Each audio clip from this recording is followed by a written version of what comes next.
Honey, the last person that we have on the docket is my good sis, Maddie. Honey, y'all know that I'm part of the Maddie mob. I don't miss nothing that Maddie do.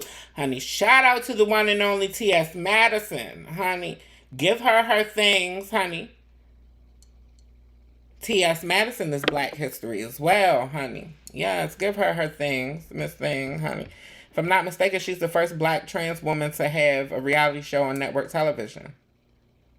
That's one of her accomplishments is Black history and simultaneously trans history. But we're going to talk about Maddie. We're going to talk about specifically in this interview. Maddie touched on her relationship with her mama, Miss Mary. Hey, Miss Mary. All love to Maddie and Miss Mary, but you know I'm going to keep it 100. You know I'm going to keep it 100. And Maddie talks about something and has talked about something that has been public about the trials and tribulations of her relationship with her mother and her relationship with her family in general. You know, she even introduced us to her father as well on her reality show. I couldn't avoid talking about this. It's too important. It's too important. Too important to bring it up. So I got fired from the Publix. Okay. But I've moved out because my mom was like, you can't be in my house. You know, I have sons in here. I got other sons. So you can't be in here with this stuff on. Wow. Can't do it. So you and I was like, because I ain't Timothy no more. I'm not here to right. I'm not Timothy. No, I'm not there. I'm not that. I'm not that boy. I'm that girl. Okay. And so yeah, my gay mama was she was in the business, and I didn't know what none of this stuff was.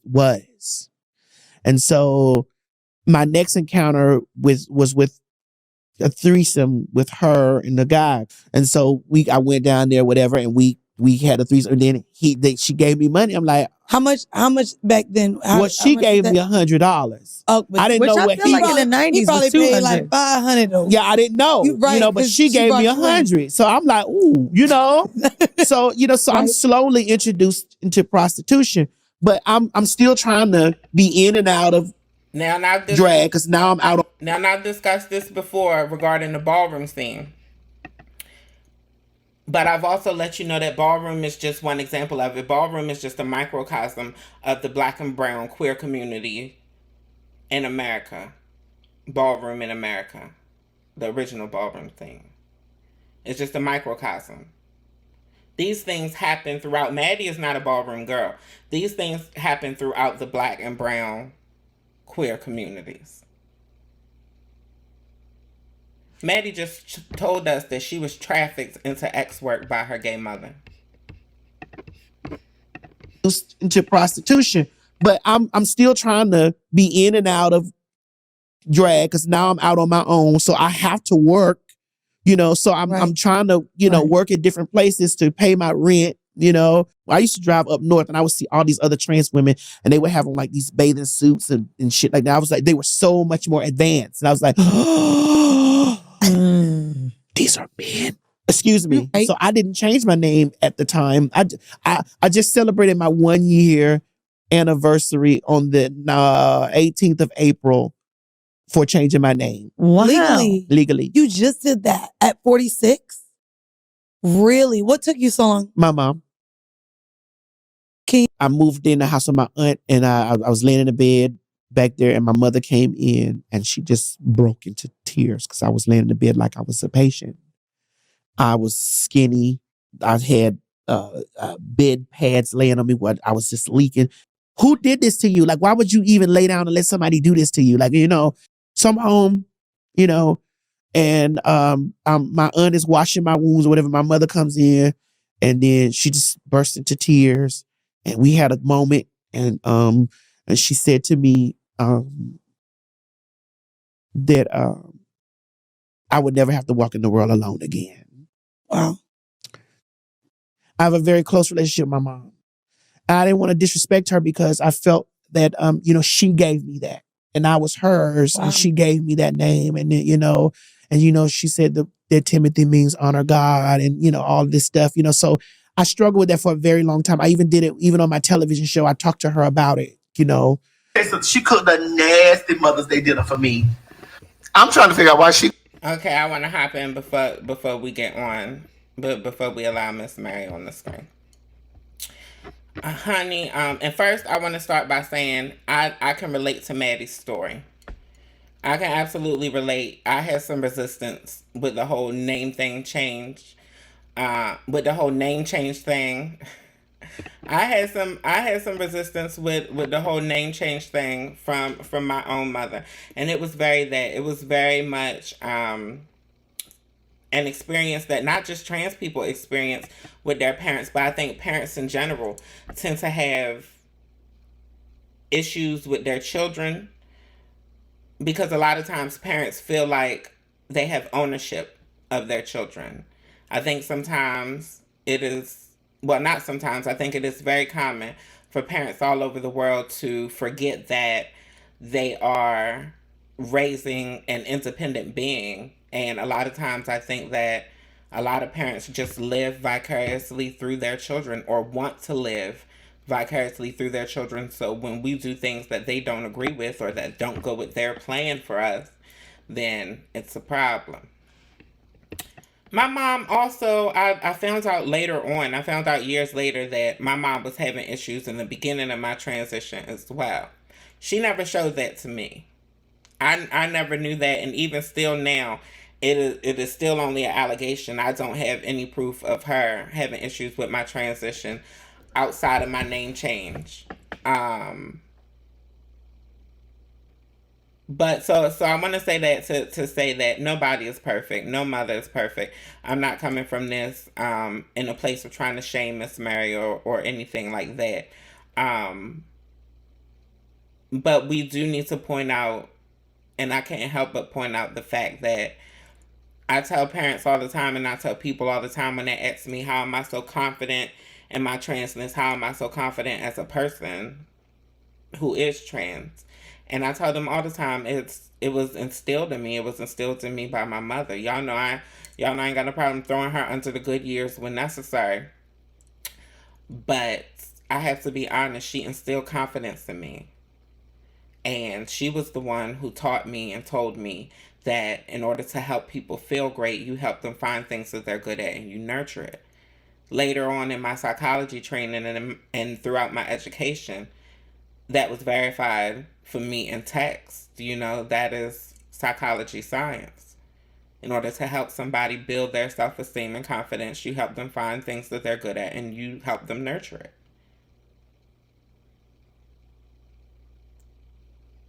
But I want parents to also keep in mind that Maddie's mother started to come around after Maddie had already been injected with God knows what to fill out her curves and to make her look and feel passable, to the point that she was hospitalized with leaking wounds and was unable to care for herself. She had already been into and introduced to X work. She had already been an X worker for years at this point, walking the stroll and everything, which is one of the most dangerous things that any woman can do. It just happens to be more dangerous for trans women because people tend to be quicker to take us out.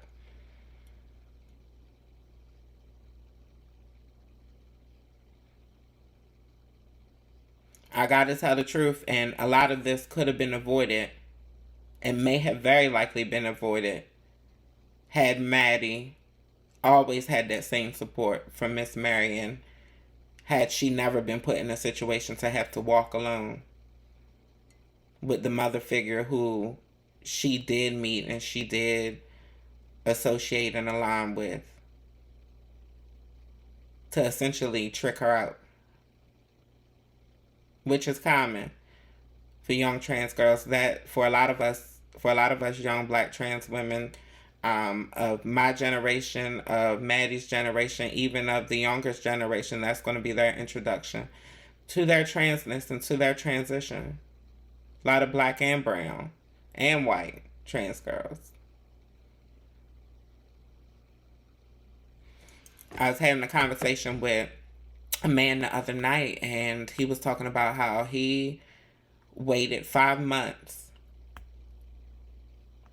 to interact in the bedroom with his ex-girlfriend because he wanted to prove to her that he wasn't just another tranny chaser, because he knew that she had been traumatized by tranny chasers who pretended to love her just to get in her pants, or pretended to want to love her just to get in her pants. And she is maybe 22 now. That's another reason why a lot of the girls sell themselves too. Because they ain't buying what a lot of y'all cis het men are selling. A lot of y'all straight men are selling. And I tell y'all all the time, if a man identifies as straight, that's red flag number one. The only man who identifies as straight, the only man who should identify as straight and genuinely be into you and interested in you is a transgender man if you're a transgender woman.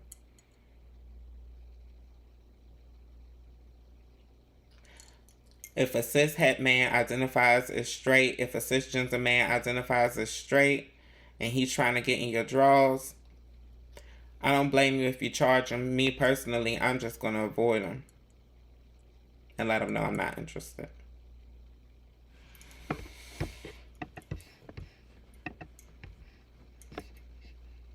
I talked to her about it, you know. She cooked a nasty Mother's Day dinner for me. I'm trying to figure out why she cooked dinner for you on Mother's Day. That's what she wanted to do. Because Craig, my child, is good to me. I know that's right, Miss Mary. Hold on, Craig. Hold on. No, you wanted to say some stuff, Mama. You told me you wanted to say. I already said, I told him thank you. I'm still receiving birthday wishes, and I've been receiving Mother's Day wishes. I've been missing my phone all day, phone calls from people and stuff. And I've been missing her, and they may be thinking I'm just ignoring them, but I was in the kitchen cooking. I just finished. Boo was saying something. I said, I don't mind cooking for my baby. This child good to me. Yes, she cooked me I've some. been down for a couple of weeks. I've been a little sick. And this child been making sure, having to work this child, make sure that I be okay. Send people when I wish Boo don't, but I'm thankful, and I don't get to spend much time with my baby because my baby is busy. Baby, now Maddie is rich. She's rich. Alright. Now Maddie is rich, and she takes care of Miss Mary. Takes very good care of Miss Mary to hear Miss Mary tell it. You know, and I believe it wholeheartedly. I definitely believe that she takes great care of her mother. Honey, that's why I want to make it very clear, Maddie, that I'm not coming for Miss Mary, honey. You reading me would be great press, but that is not the press I want, honey. All press ain't good press. And I align with my sisters. I am a huge fan of yours. But yeah, it's possible that, I gotta be honest, it's possible that it might be Miss Mary's karma, that the child who she once turned her back on is now the one that she depends on most, whether she wants to or not. And it's just out of that unconditional love that Maddie has for her mother. I just wish it was more common for parents to have that same unconditional love for their transgender and queer children. And I want to remind all the parents, like my grandmother told me, you never know who you're going to end up needing. And the child you cast out is going to be the child that you need. That's what she always told me. That's what she always told me. And my mother, based on our own experiences. Like, she more so told my mother that, you know, I just used to cheer her on like, Miss Payne.